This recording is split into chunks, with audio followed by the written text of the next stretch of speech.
दोस्तों, स्वागत है आपका हमारे चैनल द यूनिक वर्ल्ड में। दोस्तों, एक दिन बादशाह बीरबल के साथ बाग में बैठा हुआ गपाष्टक कर रहा था। गर्मी का दिन था। प्रातःकाल की मंद मंद हवा बह रही थी। बादशाह और दीवान गर्मी की पोशाक पहने हुए थे। उस सुहावने समय में वे बड़े खुश मालूम होते थे। उनके वार्ता की लड़ी टूटती ही न थी। प्रसंग चलते दो बनियों का जिक्र आया। बादशाह ने बीरबल से पूछा, बीरबल, क्या यह सच है, लोग अक्सर बनियों को चतुर माँ के बेटे क्यों कहते हैं? बीरबल ने उत्तर दिया, पृथ्वीनाथ, सचमुच बनिए ऐसे ही पाए जाते हैं। बादशाह ने कहा, अच्छी बात है, परंतु इसका प्रमाण देकर मेरी शंका निवारण करो। बीरबल ने तुरंत एक सिपाही के द्वारा थोड़ी सी मूंग की फुरमाइश कर बाजार से 4 बनियों को बुलवाया। दीवान का संदेशा मिलते ही बनिए मूंग के नमूने सहित तुरंत हाजिर हुए। बीरबल ने पूछा, साहजी, इस अन्न का क्या नाम है? बनिए विचार में पड़ गए और मन में सोचा कि यह अन्न एक प्रसिद्ध खाद्य है और इसका नाम भी किसी से छिपा नहीं है, कारण कि परमात्मा ने इसकी उपज भी अच्छी दी है। इसके अंदर कोई भेद की बात जरूर है, नहीं तो बादशाह इसका नाम मुझसे क्यों पूछता? उत्तर भी सोच समझकर देना चाहिए। चारों बनियों ने मिलकर एक मत किया। उन्होंने सोचा कि यदि मूंग को मूंग ही बतलाया जाए तो बादशाह इससे प्रसन्न नहीं होने का, तब आखिर ऐसा कौन सा नाम बल्लावे कि बादशाह की प्रसन्नता हो। अभी इनका मिसकाउट चल ही रहा था कि इसी बीच बादशाह ने फिर पूछा, क्यों साहजी, आप लोग अभी तक क्या सोच रहे हैं? इसका नाम क्यों नहीं बतलाते? थोड़ी सी मूंग हाथ में उठाकर एक बनिए ने उत्तर दिया, पृथ्वीनाथ, यह तो मुझे उड़द जान पड़ती है। दूसरे ने कहा, यह मटर जान पड़ती है, परंतु मटर से छोटी है, इसका ठीक ठीक नाम स्मरण में नहीं आता। तीसरे ने कहा, यह मिर्च जान पड़ती है। उनकी ऐसी चौरंगी बातें सुनकर बादशाह ने कहा, तुम लोग मुझे खप्तुलवास जान पड़ते हो। यह मूंग है। मूंग, बनियों ने कहा, हाँ गरीब परवर, वही वही जो आप कह रहे हैं। बादशाह ने फिर पूछा, वही वही क्या? नाम क्यों नहीं बतलाते? बनिए बोले, गरीच परवर, जो नाम अभी आपने बतलाया था वही। बादशाह भी पर में पानी लगने देने वाला नहीं था।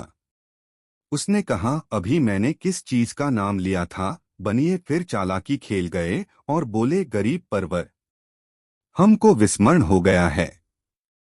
बादशाह ने कहा, हाँ हाँ, मैंने मूंग का नाम बतलाया था। बनियों ने कहा, जी जी पृथ्वीनाथ वही। इतना होने पर भी नियों ने मूंग का नाम अपनी जबान पर न लाए। बादशाह उनकी इस चातुर्यता से अति प्रसन्न हुआ और सबको घर जाने की अनुमति दी। दोस्तों, वीडियो कैसा लगा कमेंट में जरूर बताएं और वीडियो को एक लाइक जरूर कर दे। दोस्तों, कहानी कैसी लगी कमेंट में जरूर बताएं। एक दिन बादशाह अपने दरबार में बैठा हुआ दरबारियों से दिल बहलाव की बातें कर रहा था। इसी दरमियान बीरबल भी आ पहुंचा। बादशाह ने बीरबल से पूछा, बीरबल, क्या बतला सकते हो कि फल कौन सा अच्छा? दूध किसका अच्छा? पत्ता किसका अच्छा? फूल कौन सा अच्छा? मिठास कौन सी अच्छी? राजा कौन अच्छा? उपस्थित मंडली में एक भी ऐसा न था जो ऊपर के प्रश्नों का उचित उत्तर देता।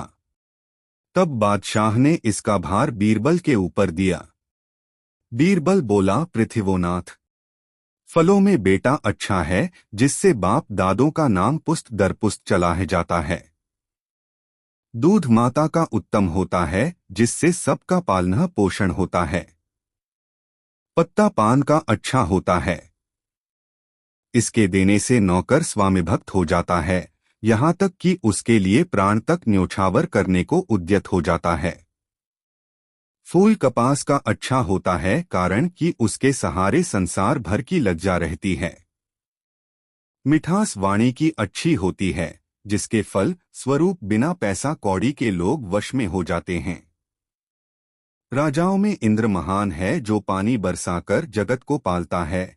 बीरबल के ऐसे उत्तर से सब सभासदों के सहित बादशाह अति प्रसन्न हुए और बीरबल को कई बीघे भूमि जागीर दी। एक दिन की बात है। पक दिन जमुना किनारे एक मल्लाह मछलियों का शिकार कर रहा था। उसी समय बीरबल को लिए दिए बादशाह भी वहीं पर जा पहुंचा। देखा देखी पाप, देखा देखी पुण्य। बादशाह को भी शौक हुआ और वह वहीं बैठकर मछलियां मारने लगा। मछली मारते मारते उसे कोई ऐसा काम स्मरण हो आया कि उससे बीरबल को बेगम के पास भेजना पड़ा। बीरबल हुक्म पाकर बेगम से जा मिला। कुशल भलाई के बाद बेगम ने पूछा, बादशाह क्या कर रहे हैं? बीरबल ने कहा, कर क्या रहे हैं, जमुना जी के किनारे बैठे दो झक मार रहे हैं। बीरबल के मुख से उपरोक्त उत्तर पाकर बेगम भीतर दो बड़ी नाराज हुई, परंतु चीरबल से कुछ बोल न सकी। जब रात्रि समय में बादशाह आया तो वह कुपित होकर बोली, पृथ्वीनाथ, बीरबल को आपने बहुत सिर चढ़ा लिया है, जिस कारण वह बड़ा ढीठ होता जा रहा है। वह आपके निस्तृत पूछने घर मुझसे कह गया है कि झक मार रहे हैं। आपको उचित है कि उसको ऐसा कठोर दंड दे ताकि वह फिर ऐसी गुस्ताखी न करे। यह सुनकर बादशाह को बड़ा विस्मय हुआ और उसी क्षण बीरबल को दंड देने का प्रण किया। कुछ समय बाद चपरासी द्वारा बीरबल को बुलवाया। जब वह आया तो बादशाह ने कहा, बीरबल, तुम बड़े घमंडी हो गए हो। बीरबल बोला, पृथ्वीनाथ, मैं तो अपने को ऐसा अनुमान नहीं करता, परंतु यदि मुझसे कोई अपराध हुआ हो तो आपको अधिकार है कि मुझे दंड दें। बादशाह तो बेगम से सब सुन ही चुका था। वह बोला, तुमने बेगम से मेरे निस्बत क्या कहा था? मुझसे झक मरवाते थे, क्या यह सही नहीं है? बीरबल बादब हाथ जोड़कर बोला, पृथ्वीनाथ, मेरो गुस्ताखी माफ की जावे तो कहूँ। मेरी जबान में यानी संस्कृत में मछली को झक कहते हैं और आप उस समय मछली ही मार रहे थे। अतएव मैंने बेगम के पूछने पर आपको झक मारना बतलाया था। बीरबल के इस उत्तर से बादशाह और बेगम दोनों ही प्रसन्न हो गए और बीरबल को पुरस्कार देकर विदा किया। दोस्तों, वीडियो को एक लाइक जरूर कर दे और कमेंट में बताएं कहानी कैसी लगी। दोस्तों, जैसा कि बीरबल का रंग सांवला था।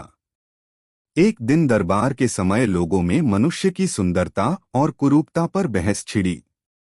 बहुतेरे लोग बीरबल का स्मरण कर उसकी कुरूपता पर हंस पड़े।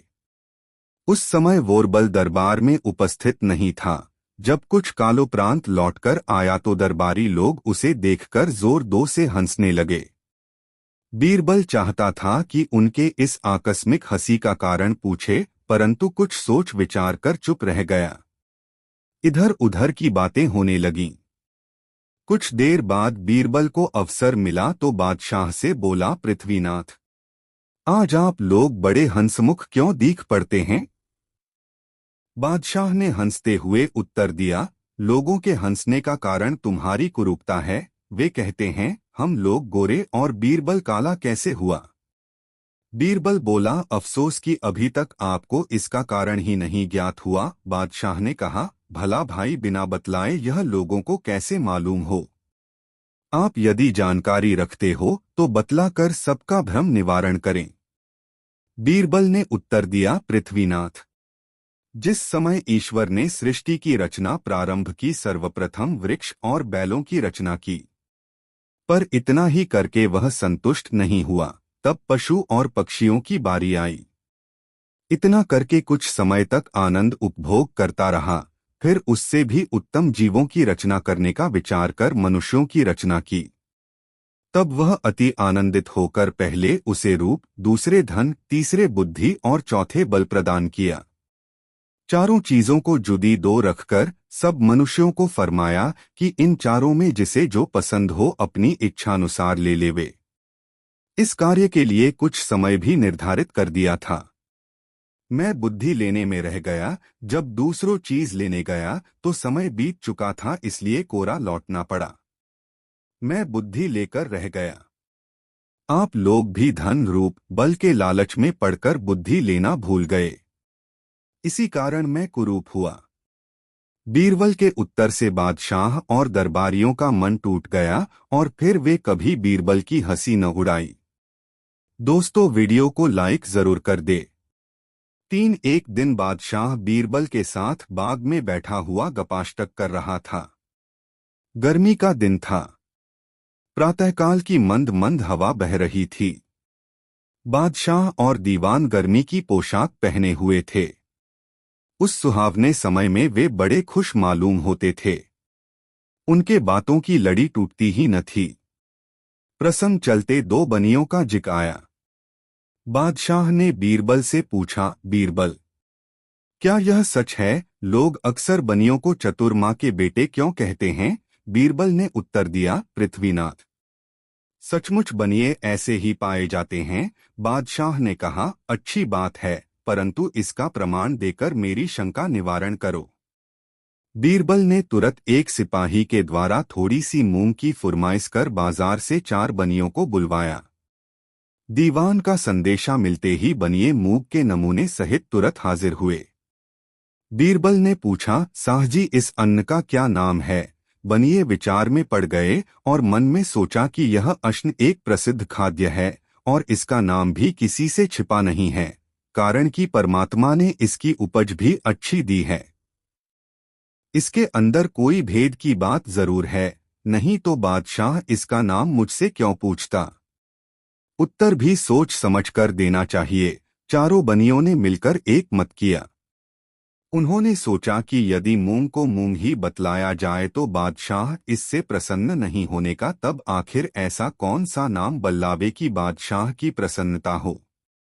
अभी इनका मिसकाउट चल ही रहा था कि इसी बीच बादशाह ने फिर पूछा, क्यों साहजी, आप लोग अभी तक क्या सोच रहे हैं?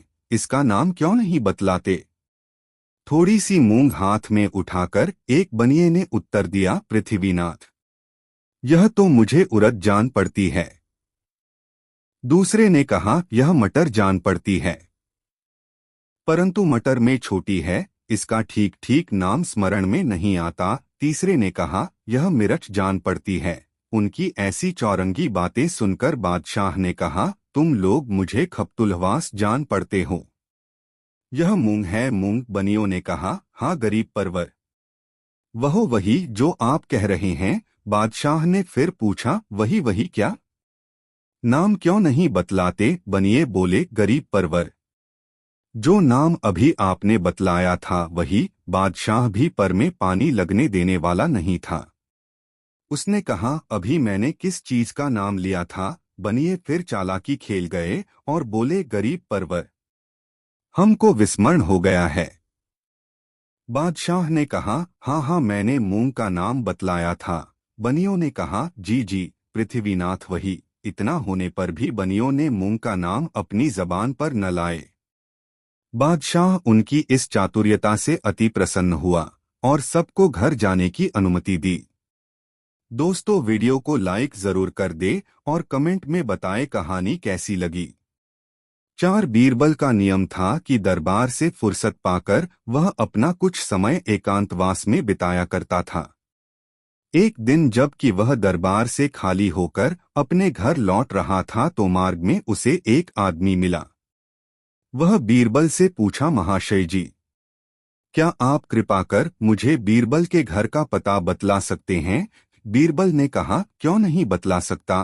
तब वह उसको अपने घर का पता ठिकाना बतलाकर वहां से चलता हुआ वह मनुष्य पूछता 2 बीरबल के घर जा पहुंचा और उसके घर वालों से बीरबल से मिलने का अनुरोध किया।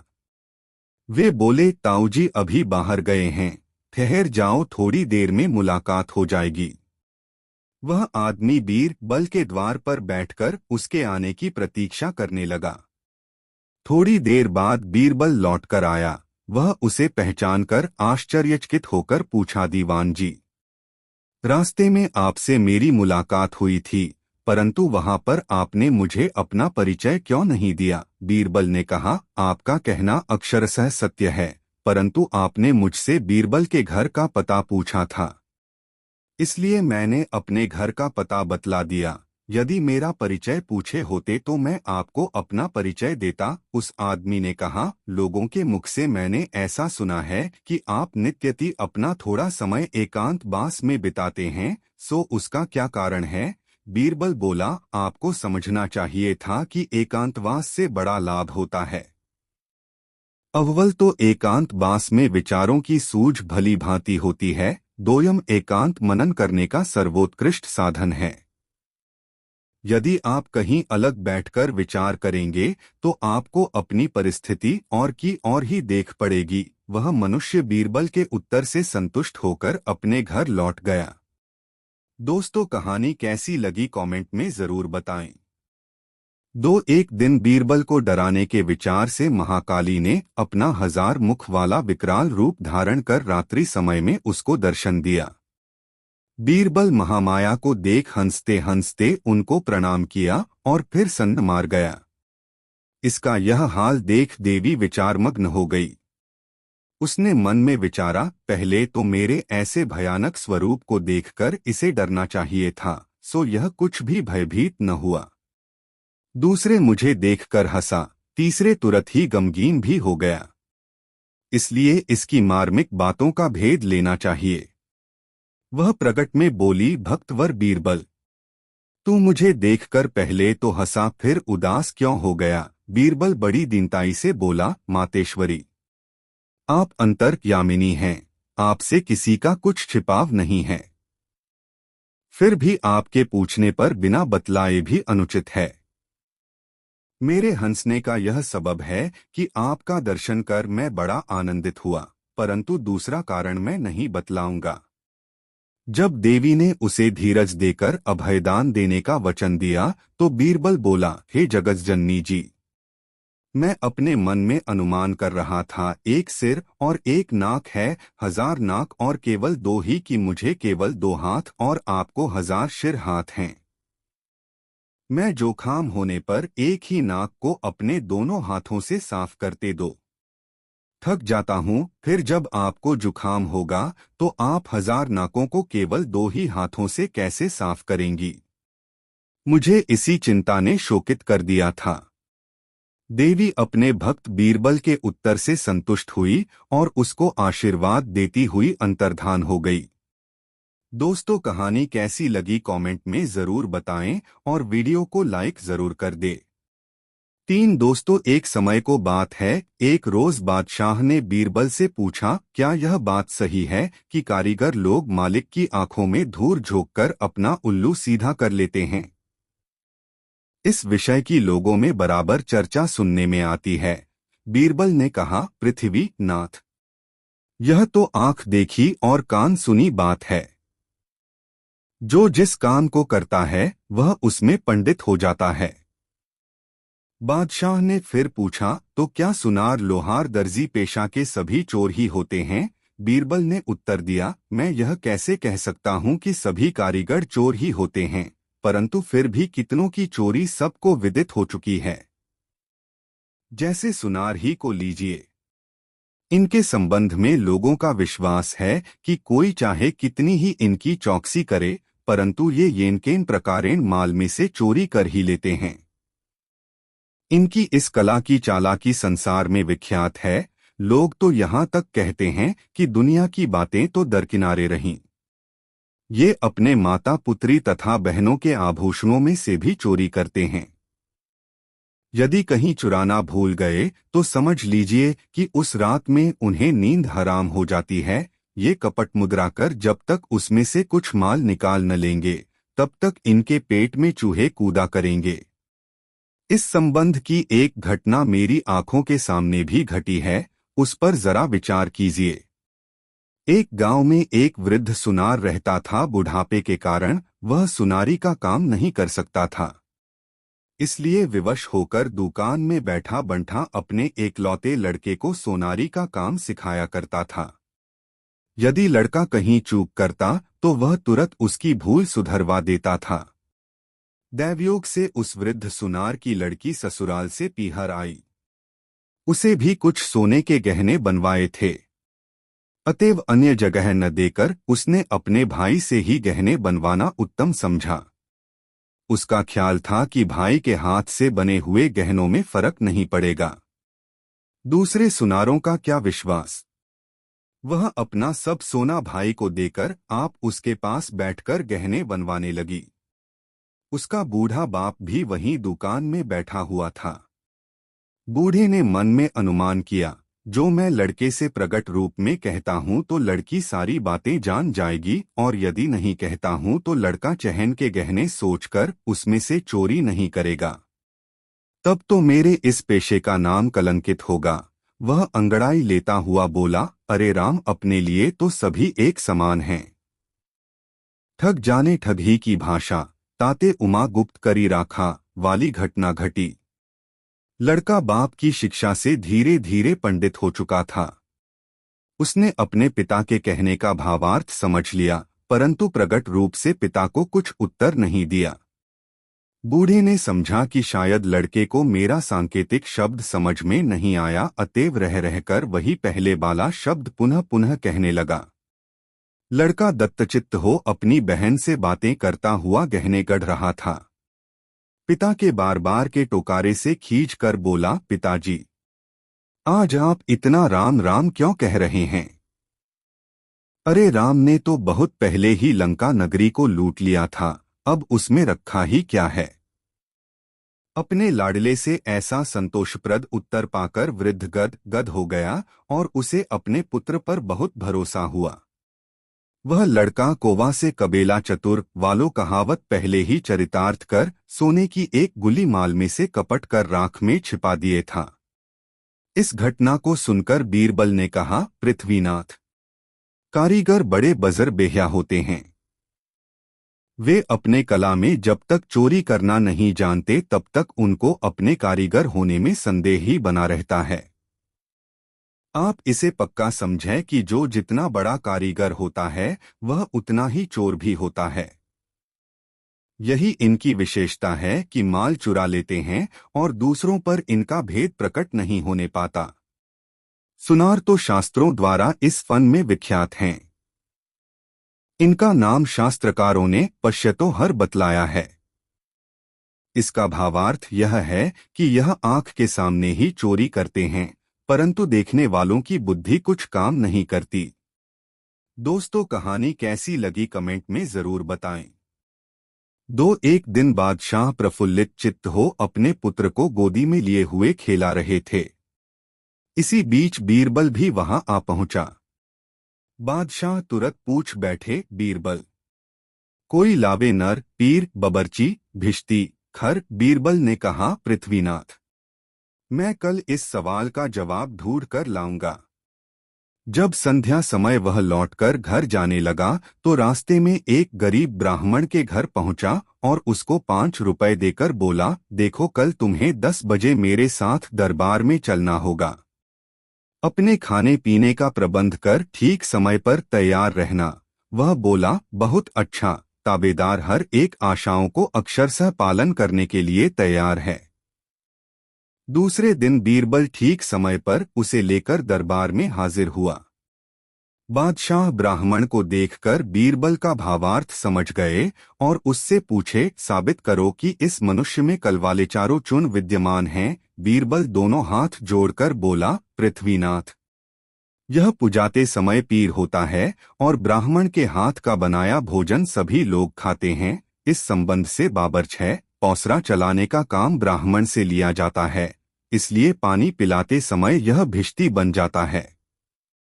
परदेश में जाने पर इसी के सर बोझ भी लादा जाता है, इसलिए ऐसा काम करने से खर भी कहा जा सकता है।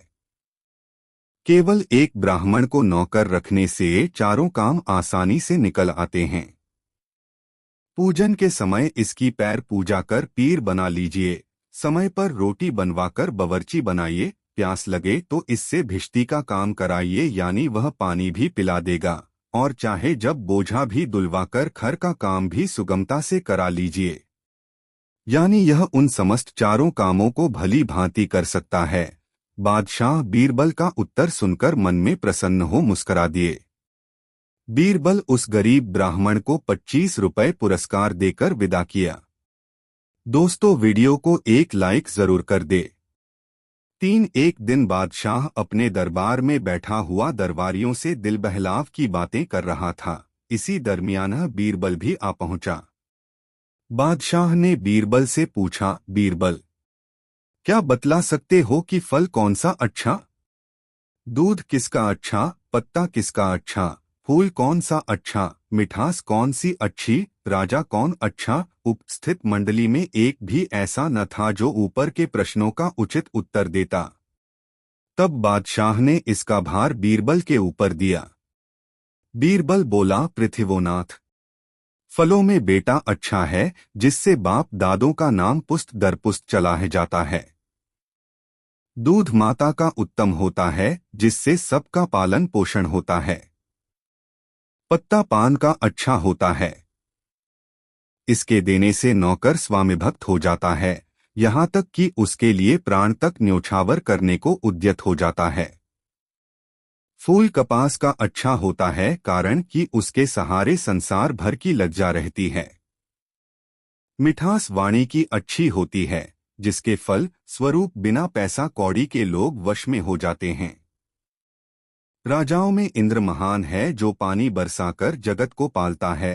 बीरबल के ऐसे उत्तर से सब सभासदों के सहित बादशाह अति प्रसन्न हुए और बीरबल को कई बीघे भूमियां जागीर दी। दोस्तों, कहानी कैसी लगी कमेंट में जरूर बता देना और वीडियो को लाइक जरूर कर देना। एक दिन बीरबल को जमुना नहाने की इच्छा जागृत हुई, इसलिए वह तड़के उठकर जमुना जी नहाने गया। स्नानोपरांत एक जगह आसन बिछाकर रुद्राक्ष की माला जपने लगा। उसी समय हवाखोरी से लौटकर घूमता 2 घोड़े पर सवार बादशाह भी वहीं जा पहुंचा। वह घोड़े से उतर पड़ा और बीरबल से बोला, बीरबल, मुझे माला दे। बीरबल बड़ा लाल बुझक्कड़ था, वह तुरंत ताड़ गया कि बादशाह तुअर्थी कहकर मजाक कर रहे हैं। वह मुंह से तो कुछ न बोला परंतु उसी समय अपना दुपट्टा नदी के जल में छोड़ दिया। बादशाह यह देखकर फिर बोला, बीरबल, देखो दुपट्टा बहता है। अब बीरबल को अवसर मिला, वह तुरंत बोल उठा, पृथ्वीनाथ, बहने दो। बादशाह बीरबल के द्व्यर्थिक उत्तर को समझकर बड़ा नाराज हुआ और भ्रिकुटी बदलकर बीरबल से पूछा, क्यों बीरबल, तू हंसी हंसी में मेरी बहन मांग रहा है। बीरबल बोला, पृथ्वीनाथ, आप भी तो हमारी माँ मांगते हैं। बादशाह जरा नरमाकर फिर बोला, मैंने तेरी माँ कब मांगी है, क्या मैंने किसी का नाम लिया था। बीरबल ने कहा, गरीब परवर, मैंने आपके बहन का नाम कब लिया था और कब उसे मांगा था। मैंने तो आपसे केवल दुपट्टा बहने देने की अर्ज करी थी। आपकी बहन मेरे बहन के समान है, मैं उसका नाम अपनी जबान पर कैसे ला सकता हूँ। बादशाह को आगे बढ़ने का कोई मार्ग नहीं मिला, अतएव खामोश रह गया। दोस्तों, प्यारी कहानी कैसी लगी आपको कमेंट में जरूर बताएं और ऐसी नई मजेदार कहानी सुनने के लिए हमारे चैनल द यूनिक वर्ल्ड को सब्सक्राइब जरूर कर ले और वीडियो अपने मित्रों को जरूर शेयर करें। वीडियो देखने के लिए धन्यवाद। दोस्तों, एक दिन बादशाह ने बीरबल से पूछा, क्यों बीरबल, संसार के मनुष्यों की बुद्धि एक समान होती है व उसमें कुछ अंतर भी होता है। बीरबल ने जवाब दिया, पृथ्वीनाथ, क्या आपने इस कहावत को नहीं सुना है, सब संयज्ञों का एक मत, यानी और सब बातों में तो लोगों की बुद्धि में विभेद पाया जाता है परंतु स्वार्थ सिद्धि में सबकी मति एक समान ही देख पड़ती है। बादशाह बोला, भला यह कैसे हो सकता है कि बुद्धि तो जुदी जुदी हो और विचार सबका एक हो। बीरबल ने कहा, पृथ्वीनाथ, हाथ कंगन को आरसी क्या, यदि आपको प्रमाण की आवश्यकता हो तो मैं कलह भी सिद्ध करके दिखला देने को तैयार हूँ। बादशाह ने कहा, बहुत बेहतर। दूसरे दिन प्रातःकाल बीरबल ने बादशाह की अनुमति प्राप्त कर सरकारी बगीचे का एक बड़ा हौज जो पानी से लबालब भरा था रिक्त करवा दिया और सारे नगर में ढिढोरा पिटवा दिया कि सब लोग अपने अपने घरों से एक एक घड़ा दूध लाकर हौज को भरें। फिर हौज के ऊपर एक सफेद चादर बिछवाकर उसे भलीभांति ढक दिया। ऐसी तरकीब कर बादशाह को देखने के लिए बुलवा भेजा। समय रात्रि का था। लोगों ने विचार किया कि जब हौज में इतना घड़ा दूध पड़ेगा तो भला उसमें एकाध घड़ा जल छोड़ देने से खराबी क्या खराबी होगी। इसी विचार से प्रत्येक घरों से दूध की जगह पानी ही डाला गया। अंधेरी रात में किसी को भी न सूझा कि हौज में सभी लोग पानी ही छोड़ रहे हैं। उनका निजी अनुमान था कि मेरे सिवा अन्य नागरिक हौज को दूध ही से भर रहे हैं। यदि किसी ने साहस कर देखा भी तो चादर की सफेदी के कारण दूध का भ्रम हो गया। पानी तो नीचे छिपा हुआ था। जब सवेरा हुआ तो बादशाह बीरबल के साथ हौज का दूध खने के लिए गया। बीरबल ने बागवान को हौज की चाद ठाने की आज्ञा दी। जब चादर उठा दी गई तो औज एकदम पानी से भरा हुआ निकला। उसमें दूध गलेश मात्र भी नहीं था। यह अजीब तमाशा देखकर दशाह दंग हो गया और उसकी समझ में न आया कि आखिर मामला क्या है।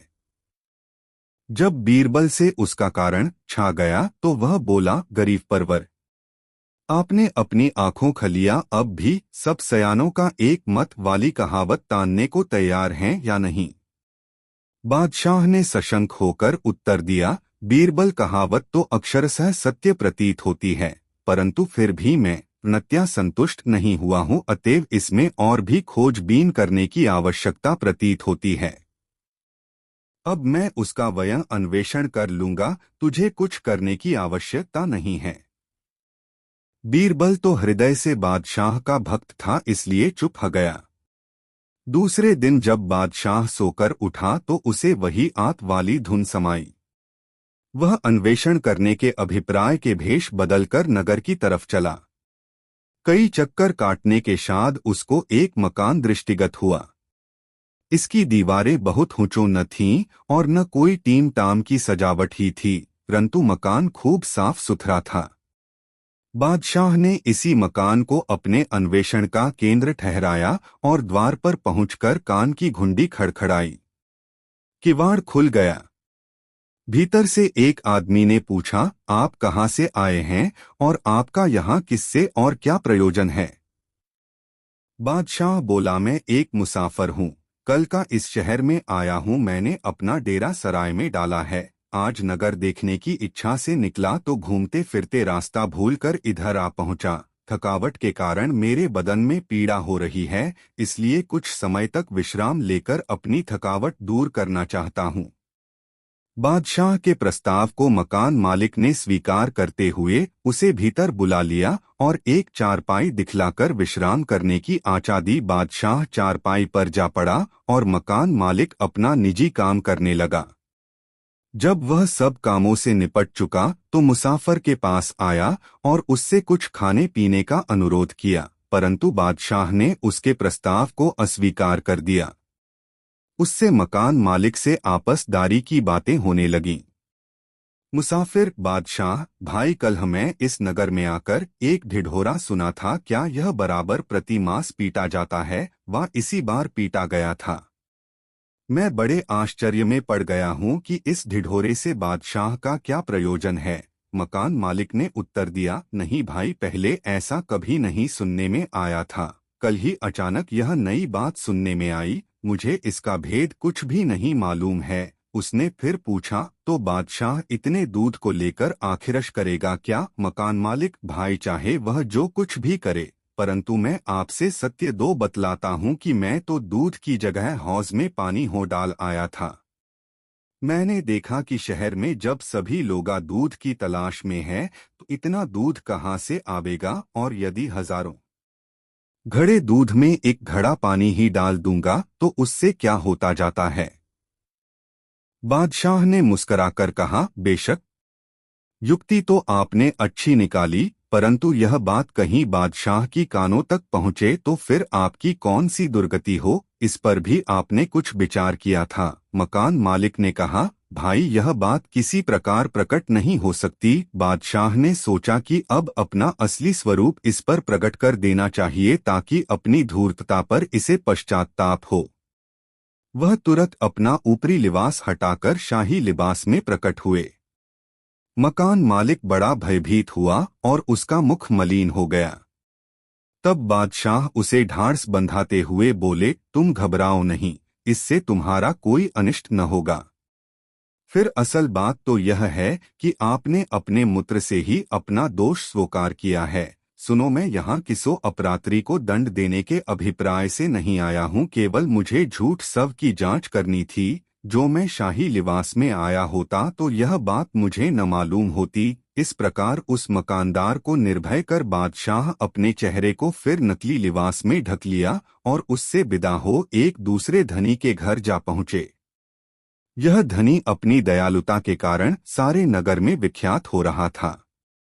बादशाह ने उससे भी अपनी वही पहली युक्ति निकाली, यानी अपने को बहुत थका मांदा बतलाकर थोड़ी देर के लिए आश्रय मांगा। वह रईस बादशाह की थकावट सुन याद्र होकर बोला, मियां मुसाफिर, यह घर आपका ही है, आप सानंद जितनी देर जी चाहे विश्राम कर लो। वह सामने कई चारपाइयां पड़ी हुई हैं, वहां पर आपको सब प्रकार का सुपास मिलेगा। बादशाह ने कहा, महाशय जी, मैं अपने भार से आपको दबाने नहीं आया हूँ, बल्कि थोड़ी थकावट मिटाकर राही हो जाऊंगा। फिर उन दोनों में देशकाल की बातें छिड़ी। बातों दो में फंसाकर बादशाह ने फिर उससे वही बात छेड़ी। तब रईस बोला, भाई, किफायत सभी को पसंद है। दूसरे लोगों ने चाहे भले ही दूध डाला हो, परंतु मैंने तो पानी ही डाला है। बादशाह ने कहा, परंतु इस पर आपने आगा पीछा का विचार नहीं किया, नहीं तो दूध की जगह पानी न डालते। अगर किसी प्रकार यह बात बादशाह को प्रकट हो जाएगी तो आप राजाज्ञा भंग करने के अपराधी होंगे। धनाढ़ ने कहा, सिवा मेरे और आपके दूसरा कोई भी मनुष्य इस बात को नहीं जानता। यदि तुम नहीं कहोगे तो बादशाह किसी प्रकार नहीं जान सकता। बादशाह ने अपना नकली लिबास उतार कर अलग रख दिया और उसके देखते दो असली लिबास में हो गया। काटो तो बदन में लोहू नहीं, बेचारा धनाढ़ एकदम ठिठुक गया, उसके हवास गुम हो गए। तब बादशाह उसे आश्वासन देते हुए बोला, चिंता करने की कोई बात नहीं है। जैसे आपने किया है उसी प्रकार सभी लोग अपने दो घर किया करते हैं, परंतु उसके लिए किसी को दंड नहीं दिया जाता। उसे धीरज दे। बादशाह शाही पोशाक बदलकर चला गया और बीरबल के पांडित्य की सतत प्रशंसा की। दोस्तों, वीडियो को लाइक जरूर कर दे। दोस्तों, एक दिन बीरबल को बिरादरी भोज में जाना था, अतएव वह बादशाह से अवकाश लेकर भोज में शामिल हुआ। जब भोजन करके लौटकर आया तो बादशाह ने उससे पूछा, क्यों बीरबल, आज भोज में कौन दो सा पदार्थ खाए हो? बीरबल ने पहले तो उस जगह की सुंदरता का वर्णन किए, फिर भोजन की सामग्री बतलाने लगा। वह क्रमशः सारी चीजों का नाम बतलाकर चुप हो गया। बादशाह को इतने पर भी संतोष नहीं हुआ, इसलिए बीरबल से फिर पूछा, और क्या था? बीरबल याद कर और दो चार चीजों का नाम बतलाया, परंतु बात की श्रृंखला न टूटी। बीरबल ज्यों-ज्यों अधिक बतलाता, बादशाह बराबर और की धुन बांधे रहता। हरेच्छा से वह बात अधूरी ही रह गई। बीच में एक ऐसा जरूरी काम आ पड़ा कि दोनों पृथक दो चले गए। कई महीने बाद एक दिन वह बात बादशाह को फिर स्मरण हो आई, अतएव बीरबल की याददाश्त समझने के लिए बोला, बीरबल। और बीरबल ने तत्काल उत्तर दिया, पृथ्वीनाथ। और क्या कढ़ी? बादशाह बीरबल की याददाश्त से बड़ा संतुष्ट हुआ और उसे तत्क्षण एक सुंदर मोती की माला प्रदान की। दूसरे सभासद इस बात को देखकर बड़े चकित हुए। उन लोगों ने अपनों अकल लड़ाई हो न हो, बादशाह को कढ़ी से बड़ा प्रेम है, तभी तो कढ़ी का नाम लेते ही खुश होकर बीरबल को मोती की माला दी। दूसरे दिन मोती की माला के लालच से दबारी लोग भी अपने दो घरों से उत्तमोत्तम मट्ठे की कढ़ी बनवा लाए। उनके साथ नौकर भी थे। वे कढ़ी का पात्र सिरों पर लिए हुए खड़े थे। यह दृश्य देखकर बादशाह ने दरबारियों से इस समारोह का कारण पूछा। वे उत्तर दिए, गरीब परवर, आपके लिए हम लोग कढ़ी बनवा कर लाए हैं। बादशाह उनकी ऐसी मूर्खता पर बहुत चिड़चिड़ा गया और कढ़ी लाने वालों के हाथ और पैरों में बेड़ियां जकड़ने की आज्ञा दी। वह बोला, ये महामूर्ख हैं, केवल नकल करना जानते हैं। बीरबल ने जो कढ़ी का नाम लिया था उसका तात्पर्य दूसरा ही था। बादशाह के क्रोध के सामने सबका छक्का छूट गया और सबों ने एक साथ करबद्ध प्रार्थना कर अपने अपराधों की माफी मांगी। दोस्तों, वीडियो को लाइक जरूर कर दे। 5 एक दिन संध्या समय बादशाह और बीरबल हवा सेवन के लिए कहीं जा रहे थे।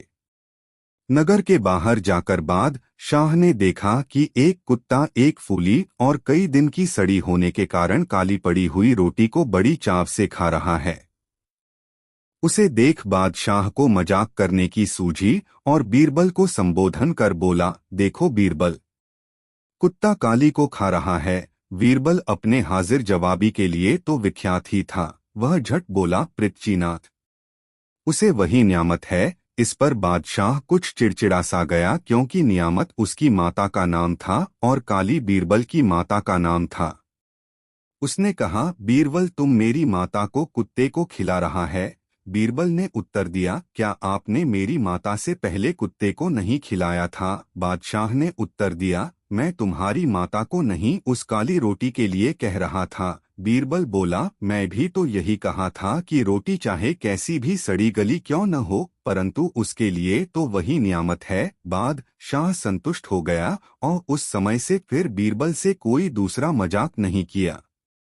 दोस्तों, ऐसी और नई मजेदार कहानी सुनने के लिए हमारे चैनल द यूनिक वर्ल्ड को अभी दोस्तों को जरूर शेयर करें। वीडियो देखने के लिए धन्यवाद।